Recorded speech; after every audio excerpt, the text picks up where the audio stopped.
我们的目的只有一个，彻底解构禅定，建立一个普适高效的训练方法，让所有人都可以在3个月内获得与古老文献描述一致的禅定。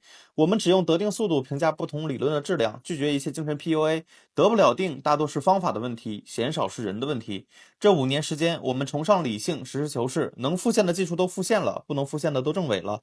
禅定到底是什么？怎么得定？什么标准？这14体验课将为您梳理清禅定最核心的内容。10节课说清禅定一件事。第一课，禅定的作用和效果。入定最明显的身心体验就是喜和乐。我们生活中也可能存在感官体验上的喜与乐，但普通人的喜乐往往依赖五官的刺激，比如说好吃的、好看的、别人的恭维等等。禅定的喜乐特点与之不同的，就在于禅定的喜乐不需要依赖任何感官上的刺激就能持续产生。禅定的喜，凡是满足喜悦、幸福、高兴、踊跃、满足、安乐等情绪中的一种或多种的，就叫做喜。禅定的乐在初二三禅中各有不同，但每一种乐受都是严格意义上的身所对色。什么是身所对色呢？通俗来说就是各类触觉。身所对色是古典理论中对身心现象的一种分类，比如此时此刻您正在听到的声音就是耳朵所对应的色法，这叫做耳所对色。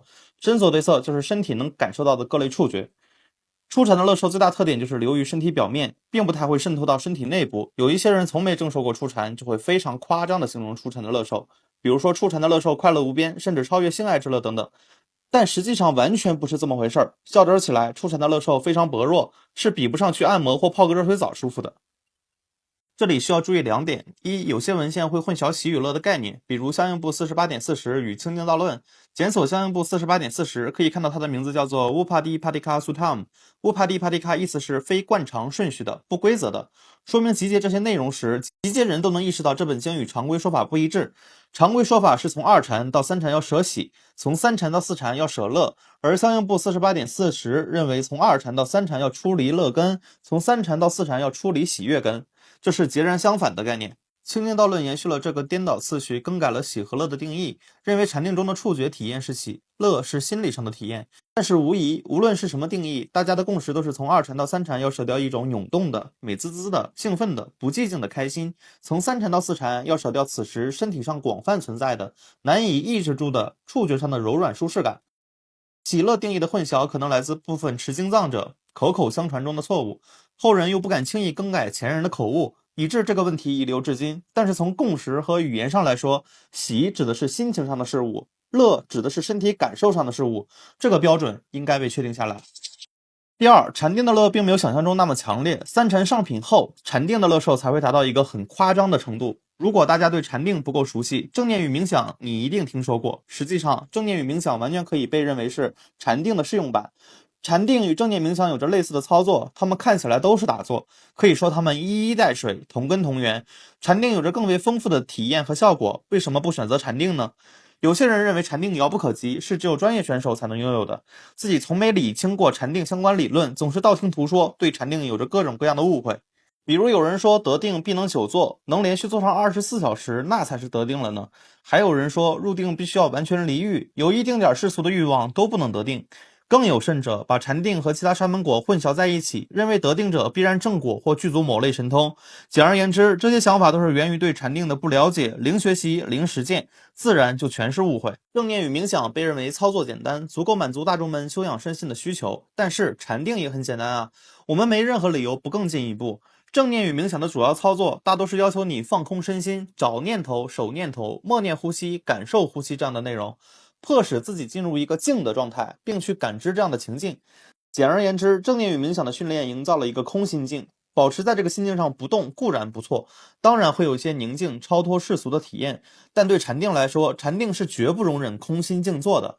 禅定训练中要求你必须要构建出一个情境，去辅助你获得某种特殊心境，这种情境就是通常所说的业处所缘。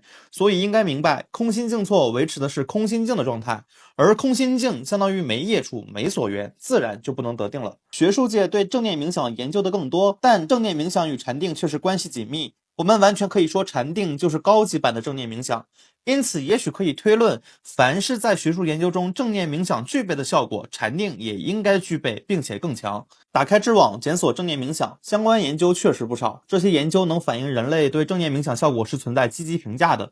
暂不考虑论文数据的真实性和可靠性，我整理了其中的部分。正念冥想被普遍认为有以下功能：在心理上降低欲望，提升幸福感，改善睡眠，充沛精力，减轻焦虑，缓解压力，更加敏锐的觉察力，提高痛苦耐受度，更加平和的心境，提高自律、认知、创造、自控、专注、免疫，甚至记忆。在身体机能上，甚至可以降低心率、降低血压。那么禅定效果如何呢？我可以说对改善心理状态和身体机能上确有一定效果。我个人体验上，禅定训练会给你更强的心力，能坚决而有力的舍断或清除糟糕情绪，但相关数据还是比较缺乏，难以构成某种证据。更多效果因人而异，尚待讨论研究。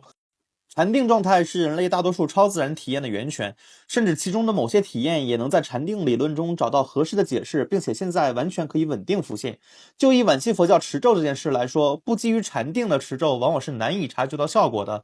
假设存在某种咒语，没禅定的人持诵没有任何特别之处，而具备禅定的人只需要持诵一次，就会让其身体涌现喜与乐。是的，只需要一次就足够了，绝不存在要持诵千遍万遍才行。出于科学的角度，具体原因我们可以认为是咒语内容引发人的某种特殊情绪敏感，并且被投射到躯体上了。不翻译咒语内容并加以神化是错误的。咒语就是一种特殊身心境界的引导词，所以咒语的发音方式完全不重要，它更像是一个路标，引导你进入某种身心境界的。